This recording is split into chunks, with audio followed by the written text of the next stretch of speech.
Thank you all for being here today. I want to talk about how the Supreme Court's ruling in McGirt versus Oklahoma is affecting our state. In July, the Supreme Court ruled that Indian reservations that cover a lot of eastern Oklahoma still exist. That changed what Oklahomans have believed for the last 113 years. In 1906, Congress let people in Oklahoma vote on becoming a state. Native Americans had an equal say in that decision. Part of the agreement to become a state was to allot land to all of its citizens. Now over 1.8 million non-tribal members call eastern Oklahoma home. That makes Oklahoma unlike any other reservation that exists in the entire country. Reservations in other states have land held in common, owned by the tribe. Almost zero non-tribal members live on those reservations. What makes Oklahoma so unique is that for 113 years, the land has been bought and sold dozens of times. Think of how many times land has traded hands in Tulsa, home to 1 million people. It's grown to over 1 million people. Despite that history, after 113 years of living together and working together, the McGirt ruling means the state can't prosecute tribal citizens who commit crimes in eastern Oklahoma. The Supreme Court's ruling in the McGirt case was narrow.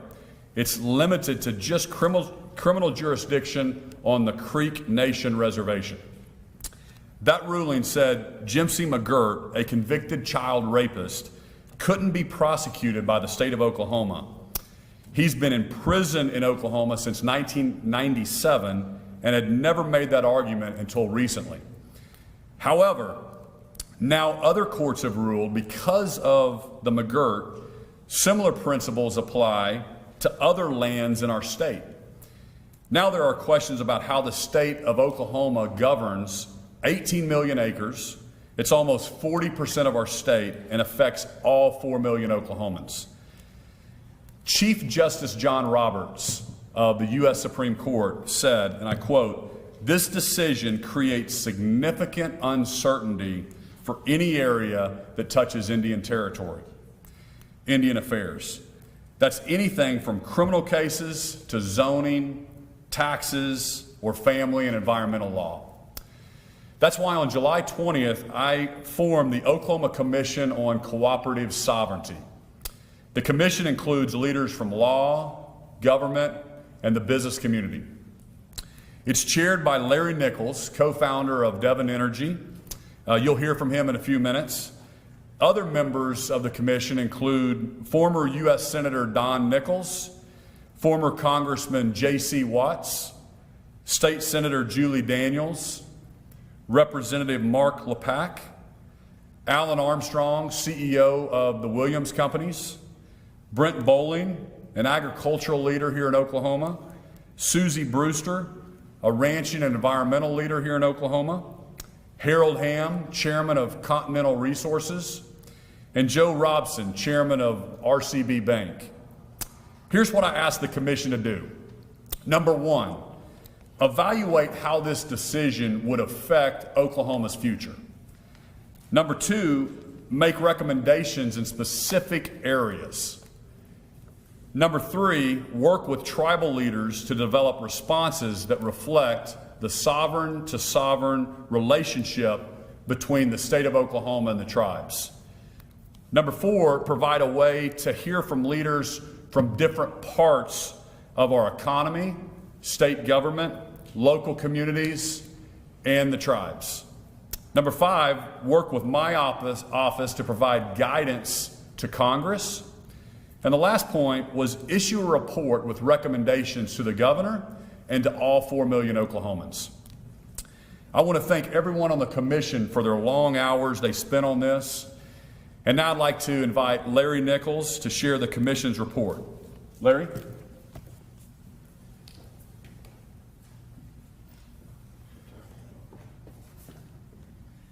Thank you, Governor. It is indeed an honor for our group to have worked to get to where we are today, which is really the beginning of the beginning. We don't have answers to a lot of questions because the answers are not there yet. They need to be established. McGirt upended 100 plus years of judicial prudence, jurisprudence, and we don't know what that leads to. It created uncertainty because Oklahoma 100 years ago chose to go a different way. Rather than having, as the governor described, reservations set aside exclusively for Indians, we're totally integrated. The land is privately owned. Our citizens, non-Indian and Indian, are totally integrated together throughout eastern Oklahoma, throughout Oklahoma. And so the meaning of this decision is unclear. It's clear in the narrow area of criminal, but it's unclear when you get to civil. Do we want to become two separate societies, as is more typical of reservations in the West, or do we want to remain one society? Rather than getting into the details of that and how that's solved, we decided to back up and establish what we thought were several overarching principles that could guide the discussion as we go forward. And there are 5 of them. They're in our report that we're giving to the governor today that are available to you. One is, the first principle, is that all Oklahomans should be treated equally by the law, by the government that they represent, by their commonly elected officials. Number 2, all Oklahomans should share, and one is tempted to say the burden, of paying for the common services. We all benefit from those common services. The roads are roads. They're not Indian roads and non-Indian roads. The schools, the education, the environmental protection, the criminal courts, all of that is shared by all of our citizens. So we believe all of our citizens should share in the responsibility for paying for those services. 3, the laws and regulations should apply equally to everyone. We should not have segregated schools or segregated courts and jails. The Supreme Court did away with that flawed concept of separate but equal in Chief Justice Earl Warren's famous decision in the 1950s. And in fact, the court struck down the last example of state-sponsored segregation in 1967 when they struck down, made illegal the segregated prisons in the state of Mississippi. Surely we don't want to undo that 50 to 70 years of practice in our communities. 4th, all businesses should have a level playing field. The zoning regulations, the environmental regulations, all the regulations that are appropriate to make sure businesses function as they should be common to all Oklahomans. You should not have zoning for one particular block of land be different than zoning across the street. That would create chaos and uncertainty. And the final principle, of course, is sovereignty. We all respect and worship the sovereignty of our tribes. It's part of American history. It's part of Oklahoma history. Part of our history is the history of the Indian tribes. It's part of our legacy. We've all been proud of that. The tribes are proud of that, as they should be. They have their cultural centers that celebrate their own unique cultures. And that benefits the overall fabric of all of America, all of this great state. And so those are the principles that we think should really guide where we go from here as we attempt to deal with that. The critical thing is that we come together now as soon as we can to resolve some of the uncertainty. People hate uncertainty. Businesses hate uncertainty. And if you don't know what rules are going to govern, if you don't know if you're getting ready to build a plant or drill an oil well or do any kind of commercial activity, if you don't know what the rules are, you're going to go build that plant in some other state. That will be to the detriment of everybody, to the tribes as well as the state, to the entire state. Because without those common rules, without that certainty of knowing what the rules are, we will drive business away. And that hurts the tribes and everybody the same. So coming together as expeditiously as we can to create certainty on where are the rules, where does the state sovereignty begin and the tribal sovereignty begin, that is the goal that we have as a state, and we need to solve it as soon as we can. So, Governor, I'd like to present you our first report with these principles, which we have all signed. Thank you, Chairman. And turn it back to you.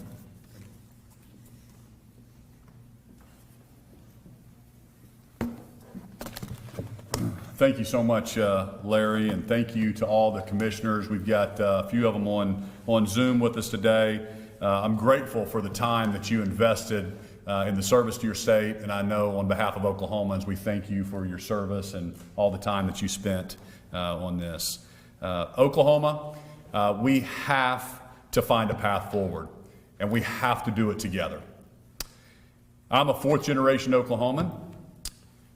I'm a proud member of the Cherokee Nation. I'm proud of my heritage, both as an Oklahoman and a Cherokee. Our tribes are an important part of our state's history.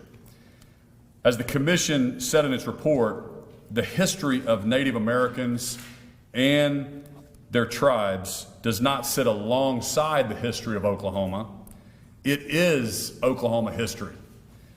I respect that history, and all Oklahomans do as well. As governor, I represent the members of all 39 tribes, as well as all 4 million Oklahomans. That's why one set of rules is essential to us becoming a top 10 state. We need to protect the social and economic fairness that we've all enjoyed as a state for the last 113 years. Can you imagine what would happen over the next 113 years if we had 39 different sets of rules? We work with our tribes in many ways every single day. We partner together on things like healthcare, where the Oklahoma State University Medical Department has a residency program over in Tahlequah, child welfare, transportation. The state spends millions and millions of dollars every single year on roads and bridges in eastern Oklahoma. Education, our kids all go to the same schools. The environment, and many, many more. Here's one example. In 2020, Oklahoma's unemployment department spent $144 million in benefits to tribal citizens. That's what we should do. When Oklahomans are out of work, the state steps forward and provides that much needed help. All Oklahomans deserve to have equal access to the benefits and services our state offers. That's regardless of your race, your gender, or your geography, where you live in the state.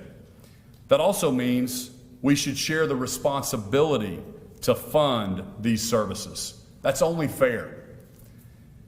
The question caused by the McGirt decision has put our state at a crossroads.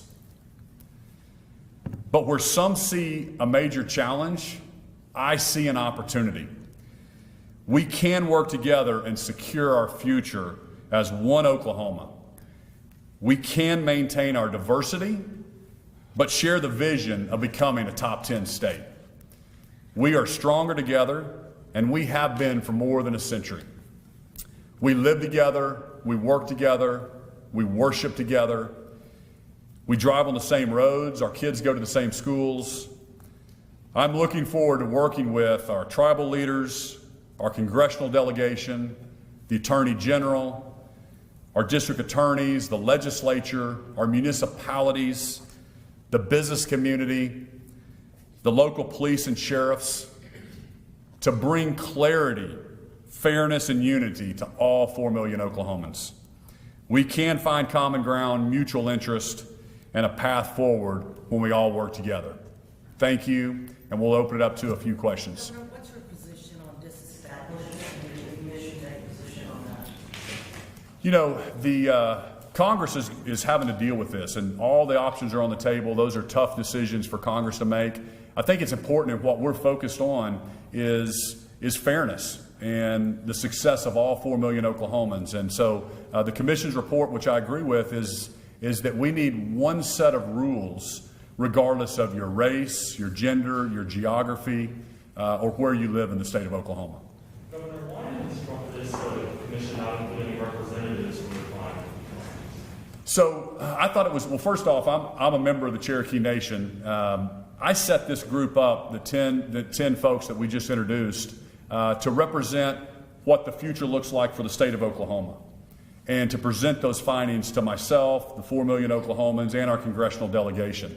They've met with all 5 tribal leaders, And each one of those tribes has set up their own commissions with their own representation. So I wanted this to be a representation of Oklahomans thinking about what's best for the state of Oklahoma. If we don't reach, if you guys don't reach an agreement with the tribes, do you foresee a day where the state doesn't pay for roads or schools out in eastern Oklahoma on the federal reservation land? You know, I'm not going to go through all the specifics of what might transpire. The big vision here is that we can get through this. We can come together. We're seeing the uncertainty. We don't want endless litigation. We don't want to be divided as a state. We don't want to be divided to say, you've got to take care of this or you've got to take care of that. We're all one state with 4 million Oklahomans. We all live together. We work together. We go to the same schools. And so it's so important, and we can get there with that vision. And so I want to focus on one set of rules, regardless of your race, your geography, where you live, your gender, your political affiliation, associations. That's just only fair. Governor, as you know, tomorrow's the deadline to reveal the compacting decision out of the Western District. What are you going to do? So our attorneys are working on that. We haven't made a decision on that. That's just one compact of 50. The McGirt decision, that's totally separate than the McGirt case. The McGirt case is really about jurisdiction, and like Chairman Nichols said, the effects long-term to Oklahoma if we don't have certainty in how we govern eastern Oklahoma. Governor, there's been a lot of people who, up until this point, said, oh, this decision in McGirt and the other subsequent decisions has no potential effect on taxes. Oh, it has no potential effect on oil and gas. Oh, it has no potential effect on this. And they were obviously not telling the truth. Have not been telling the truth the entire time. Can you lay out what the potential effect on taxation is for Mr. Nichols or anybody else on the committee or PAC? Anybody who feels they could lay out for the public what the taxation situation is? Well, no one knows the answer to those questions. It wasn't they weren't telling the truth. I don't know who you're quoting, but no one knows the answers to those. And there are two ways to resolve that. One is through endless litigation that would take us a decade and create tremendous uncertainty in the process. Because of that uncertainty and the negative impact it would have on all businesses and all people in Oklahoma, that's not the ideal way to go. The ideal solution is, and the only way that can be done otherwise, is to have federal legislation. Our federal delegation and the Congress can pass laws doing whatever they wish to provide certainty. One way to do that is the Attorney General is pursuing with compacts with the support of some of the tribes. But cooperative agreements, which, I mean, look at the name of our commission, Cooperative Sovereignty. That is what our goal is. We've established these overall goals to guide those decisions, but cooperative agreements between the state of Oklahoma and the tribes are the way to go. But the uncertainty is, who knows? Well, I mean, who knows except there are court precedents, right? I mean, there is a concern that you could have a tribal citizen who works on tribal within the reservation boundaries who do not have to pay state income tax because they live and work within the reservation. Yes, Is that correct? and those can provide you considerable guidance. But if you consider the fact that McGirt overturned 100+ years of judicial precedents, what other precedents might a future Supreme Court overturn? So that's what adds to the uncertainty, is that this decision in McGirt changed the law that had been in existence since statehood, which makes you wonder, which can make an inquiring lawyer wonder what else might be overturned. So rather than resolving those through long litigation, cooperative sovereignty is the way to go.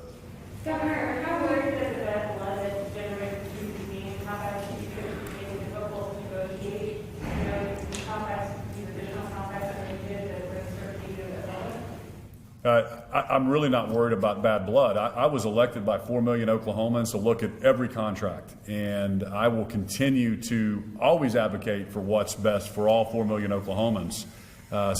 I think we have a great plan, and we've got a great relationship with our federal delegation, and so they have some tough decisions to make.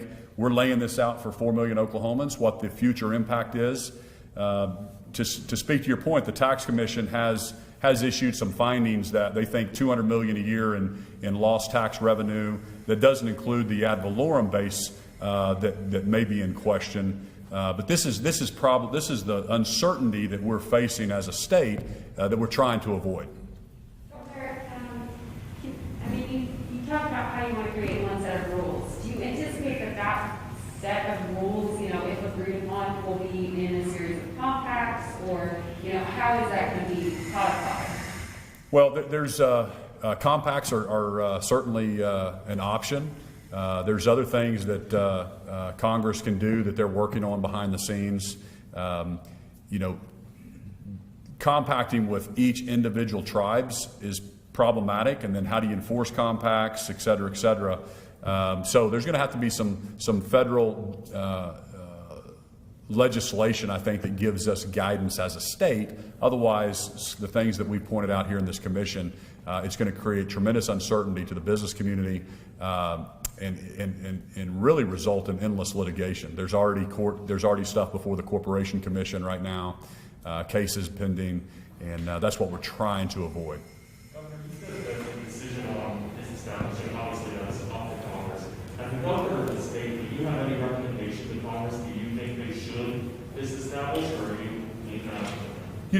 It's so early on. We're in the fact-finding process right now. The commission has just given me their report, rolling out one set of rules regardless of your race, your gender, where you live in the state of Oklahoma. We believe that's just a fairness issue to be a successful state. We have to have one set of rules to regulate Eastern Oklahoma and Western Oklahoma. So all those things are on the table for the federal delegation. Again, I can't fix this myself. That's why the commission has came together to present these findings to our friends in our federal delegation here that represents Oklahoma. What's the next step, Governor? Meeting with tribal leaders, meeting with the congressional delegation. Where do you guys go from here? What's the next step? So we are starting those conversations with the tribal partners around the state. We're looking at someone that can help us and kind of become part of the governor's team. I know that our senators are also having representatives that are studying this issue. We'll be getting together as soon as the election's over with our federal delegation to have a sit down. They're all, some of them are pretty busy right now between now and early November. And then we will come up with a great path forward. This is something also we want, we need the business community, I need the municipalities, we need the district attorney, we need the attorney general, we need all of Oklahoma kind of weighing in on this. I've issued an executive order asking all of my different state agencies to let me know where this impacts them, what are the impacts. I'll be sharing that with Oklahoma as well.